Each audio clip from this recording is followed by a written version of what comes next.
Hi friends, இந்த வீடியோவில் ஒரு லஞ்ச் பாக்ஸ் ரெசிபி தான் பார்க்க போகிறோம். என்னென்னு பார்த்தீங்கன்னா எக் ரைஸ் தான் பார்க்க போகிறோம். வாங்க எப்படி செய்கிறதுன்னு பார்க்கலாம். ஒரு வானலில் ஒரு 2 ஸ்பூன் அளவுக்கு எண்ணெய் ஊற்றிக்குங்க. எண்ணெய் காஞ்சதும் வெங்காயம் 2 சின்ன வெங்காயம், ஒரு மீடியம் சைஸ் வெங்காயம் 2 எடுத்து பொடியாக நறுக்கி நான் சேர்த்துக்கிறேன். இப்போ இதில் ஒரு கொத்து கருவேப்பிலை சேர்த்துங்க. நான் சேர்க்க மறந்துட்டேன். இப்போ வெங்காயம் வதங்கிறதுக்கு கொஞ்சமாக உப்பு சேர்த்து வதக்குறேன். வெங்காயம் நல்லா ப்ரௌனிஷாக வதங்கணும். நல்லா ப்ரௌனிஷாக வதங்கணும்.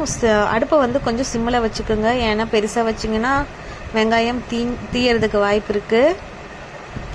வெங்காயம் நல்லா வதங்கினதுக்கப்புறமா நான் ஒரு 1/2 ஸ்பூன் அளவுக்கு இஞ்சி பூண்டு பேஸ்ட் எடுத்துக்கிறேன். அதையே நல்லா எண்ணெயில் பச்சை வாசனை போக வதக்கிக்கலாம். நான் பாப்பாவுக்கு மட்டும்தான் செஞ்சு கொடுக்குறேன்றதுனால கொஞ்சமாக செய்கிறேன். உங்களுக்கு எந்த அளவுக்கு வேணுமோ அதுக்கேற்ற மாதிரி குவான்டிட்டி எல்லாத்துடைய குவான்டிட்டியும் அதிகமாக செஞ்சுக்கோங்க. இப்போது அடுத்தது இதுக்கு தேவையான மசாலா பொருள் 1/2 ஸ்பூன் குழம்பு மிளகாய்த்தூள், 1/4 ஸ்பூன் மஞ்சள் தூள், 1/2 ஸ்பூன் கரம் மசாலா சேர்க்கலாம். சேர்த்து இதையும் எண்ணெயிலே நல்லா வதக்கி விட்டுக்குங்க.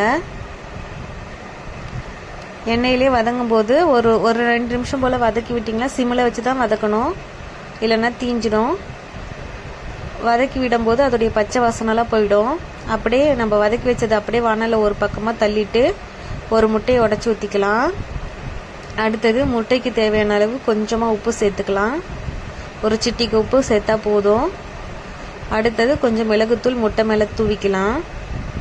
இதெல்லாம் தூவிட்டு உடனே நீங்கள் முட்டையில் கலரி விடக்கூடாது.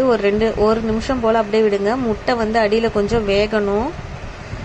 ஏன் அப்படின்னு சொன்னீங்கன்னா, இப்போ நீங்கள் கிளறினீங்கன்னா அந்த வெங்காயத்தோடு சேர்ந்துட்டு முட்டை எங்கே இருக்குதுன்னே தெரியாது. கொஞ்சம் நேரம் கழித்து இப்படி எடுக்கும்போது இப்போ பாருங்கள், முட்டை அடியில் வெந்திருக்கும். இப்போ கிளறி விடும்போது முட்டையோட பீஸ் நம்மளுக்கு பெருசாக கிடைக்கும். நம்மளுக்கு சாப்பிடும்போது வாயில் முட்டை தடிப்படும்போது சூப்பராக இருக்கும். அதுக்காக தான் பாருங்கள், முட்டை பொடி மாஸ் மாதிரி ஆகிடும். இப்போ கிளறி விடுங்க. நல்ல பெருசாக முட்டை பீஸ் நமக்கு கிடைக்கும். இந்த மாதிரி நல்லா கிளறி விட்டுட்டு அடுத்தது நம்ம வதக்கி வச்ச வெங்காயத்தோட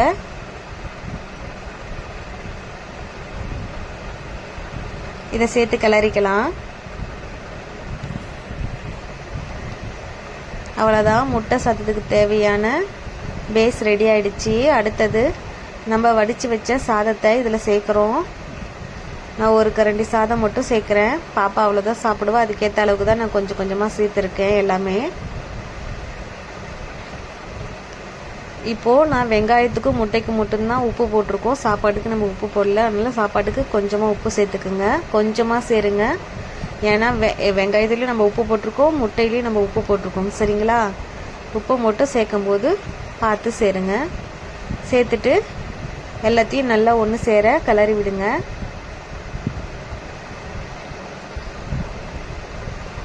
பசங்களுக்கு ஒரே மாதிரி செய்து கொடுக்காம டிஃப்ரெண்ட்டாக இந்த மாதிரி செய்து கொடுத்தா பசங்க சாப்பிட்றதுக்கு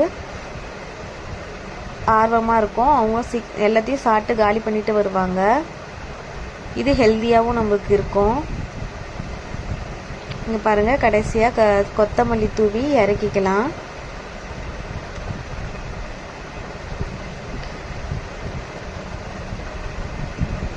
இந்த மாதிரி நீங்களும் உங்கள் பிள்ளைங்களுக்கு செய்து கொடுங்க. கண்டிப்பாக லஞ்ச் பாக்ஸ் காலியாக தான் வரும்.